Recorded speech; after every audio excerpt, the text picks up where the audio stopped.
नमो तस् भगवतो अरहतो सम्मा संबुद्धस्स। महान कारुणिक तथागत सम्यक संबुद्ध भगवंताचा सुविख्यात सद्धम्म, भगवंताचा सदा पूजनीय आर्य श्रावक संघ या तिन्ही रत्नांना सर्वप्रथम अभिवादन करतो।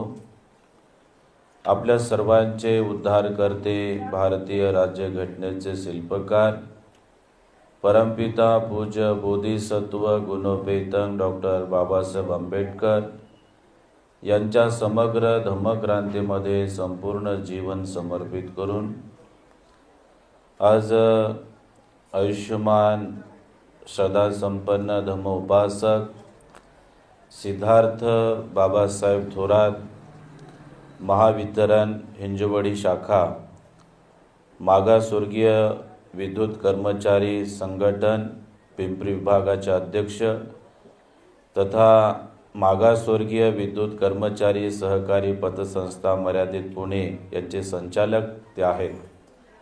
त्यांच्या नवीन ग्रहाचा या ठिकाणी गृहप्रवेश संपन्न होत आहे आणि त्या निमित्ताने उपस्थित विविध क्षेत्रातील मान्यवर आहेत आणि त्यांच्या अपतेष्ट यातिगण आहेत, श्रद्धावान उपासक उपासिका उपस्थित आहेत।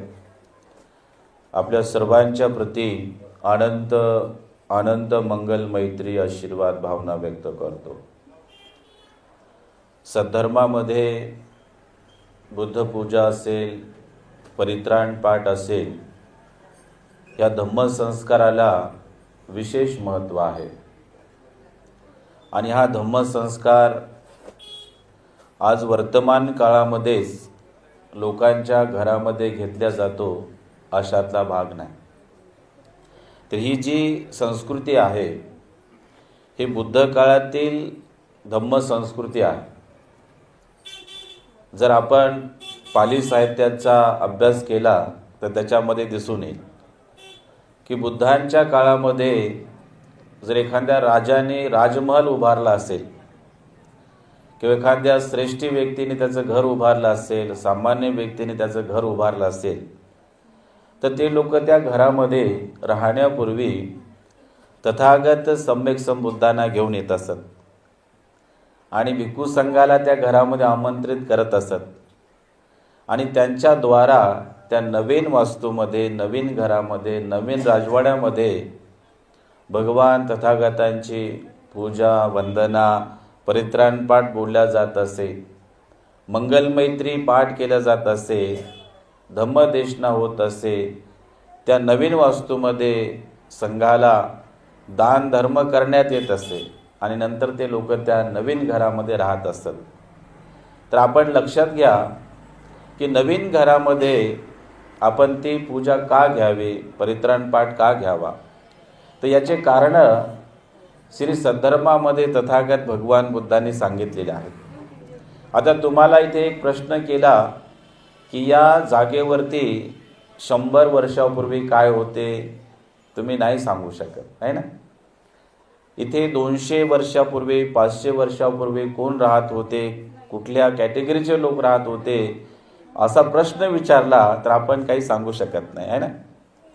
तर भगवान बुद्ध हेच सांगतात की जेव्हा आपण नवीन वास्तूमध्ये राहायला जातो तर ती वास्तू आपल्यासाठी अपरिचित असते, अनोळखी असते आणि अनोळखी ठिकाणी अचानक जाणं आणि अचानक राहणं हे खऱ्या अर्थाने माणसाच्या दुःखाचं कारण ठरत असते, कारण ती जागा सुरक्षित नसते। इथे कुठल्या कॅटेगरीचे सत्व राहत असतील आणि जसे त्यांचे विचार असतील, विचारधारा असेल, तर तशा प्रकारचे तरंग या जागेमध्ये हजारो वर्ष राहतात। इथे समजा चोरी करणारे लोक राहत असतील तर त्यांचं चिंतन काय असेल बरं, की आज रात्री चोरी कशी करायची, कुणाचं घर फोडायचं, कसा टाका टाकायचा, आहे ना। ते व्हायब्रेशन्स असतात। समजा कोणी व्यभिचारी लोक राहत असतील तर तसे तरंग असतात, कोणी खुनी लोक राहत असतील तर तसे तरंग असतात, कोणी फसवणारे लोक असतील, कोणी दारुडे लोक असतील तर तसे तरंग राहतात, या जागेत श्रमण राहत असतील, संत राहत असतील तर तसे पवित्र तरंग राहतात, आहे ना. चांगले लोक राहून गेले की वाईट लोक राहून गेले हे आपल्याला माहिती नाही, आहे ना. म्हणून भगवान म्हणतात की त्या जागेमध्ये राहण्यापूर्वी ती जागा सुरक्षित केली पाहिजे. भगवान तथागताच्या काळामध्ये बरेचसे भिक्षू प्रबोधित व्हायचे आणि डायरेक्ट ते जंगलामध्ये ध्यानाला जायचे, कधी मशानात ध्यानाला जायचे. तर तिथे गेल्याच्या नंतर त्या भिक्षूंना अमनुष्याचा त्रास व्हायचा, जे नेगेटिव्ह एनर्जी असेल त्याचा त्रास व्हायचा आणि ते ध्यान साधना ते अधिष्ठान सोडून द्यायचे आणि तथागताकडे यायचे, म्हणायचे भगवान आम्ही त्या जंगलात गेलो, आम्ही त्या कुटीमध्ये गेलो, आम्ही त्या मशानात गेलो ध्यान करायला, तर तिथे असा असा आम्हाला त्रास झाला भगवान, तर हा काय प्रकार आहे. तर भगवान तथागत त्यांना पहिला प्रश्न करायचे की भिक्षूंनो, ज्या नवीन ठिकाणी तुम्ही राहायला गेला होता ती जागा तुम्ही सुरक्षित केली होती का, पहिला प्रश्न. तर ते भिक्षू सांगायचे की भगवान ती जागा कशी सुरक्षित करायची आम्हाला माहीत नाही.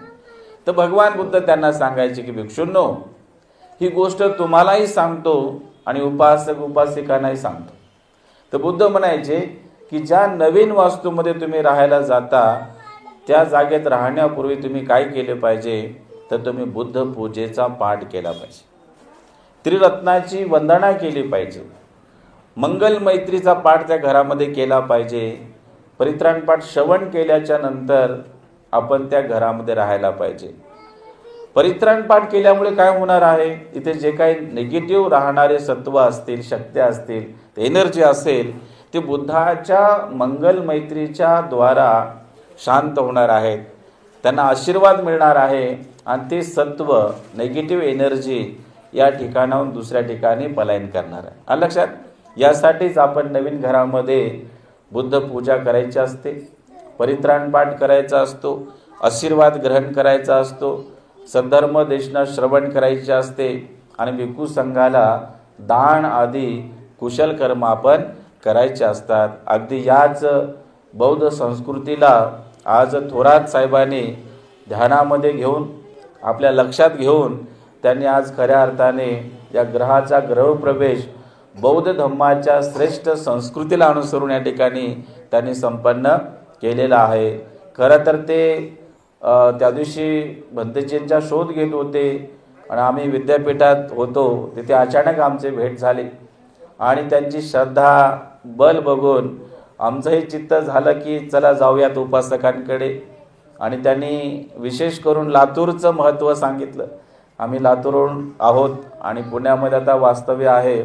तर लातूर ही जी भूमी आहे खऱ्या अर्थाने एक महान भूमी आहे आणि त्या ठिकाणी महान धम्मक्रांती आहे. त्यानंतर आमच्या भंतेजींचं त्यांनी नाव सांगितलं, आम्हाला आनंद वाटला. म्हटलं ते भंतेजी आमचे मित्रच आहेत, आहे की नाही. आणि त्यांनी विशेष सांगितलं की आमच्या घरी आम्ही नेहमी भंतेजींना भोजनदानासाठी निमंत्रण देत असतो. तर ही श्रद्धा कामी येते. आज इतके कार्यक्रम होते पुणे शहरामध्ये, कार्यक्रम खूप असतात पण भंतेजी फार कमी आहेत साहेब. आणि आता एक भंतेजी कोटे कोटे पळणार. तुम्हाला मी सांगतो की मी सकाळी तिकडे पाषाण रोडला गेलो होतो आणि तिथे फक्त जाताना चहा घेतला, तिथे गेलो, तिथे कार्यक्रम केला, भोजनासाठी वेळच नव्हता नाही का. आपला फोन आला, मी तसाच मग परत इकडे आलो नाही का. ही श्रद्धा काम करत असते. जर आपली श्रद्धा नसती तर कदाचित भंतेजी आपल्याला मिळाले नसते. श्रमणांचं दर्शन हे खूप दुर्मिळ असतं आणि श्रमणाला दान धर्म करणं हे सुद्धा खूप दुर्मिळ असतो. पण ह्या गोष्टीचा वियोग घडून येतो. ते कसा घडून येतो, जर आपल्यामध्ये श्रद्धा असेल, आपल्यामध्ये निष्ठा असेल, आपल्यामध्ये आस्था असेल तर या सगळ्या गोष्टी घडून येतात, आहे की नाही. या खूप दुर्मिळ गोष्टी आहेत बरं का. भंतेजींचं घराला पाऊल लागणं, त्यांना आपण भोजनाचं दान देणं, जीवनदान देणं, धम्म ऐकणं, आहे की नाही. ह्या खूप दुर्मिळ गोष्टी आहेत. पण ह्या गोष्टी घडून येतात ज्यावेळेस आपली पुण्य पारमिता वाढलेली असते, आपली श्रद्धा ही विकसित असते, तेव्हा ह्या गोष्टी घडून येतात. निश्चितच या घरामध्ये राहत असताना संपूर्ण थोरात परिवाराचं जयमंगल हो. आणि या घरामध्ये राहत असताना आपल्या सर्वांना आयु वर्ण सुख आणि बल प्राप्त हो.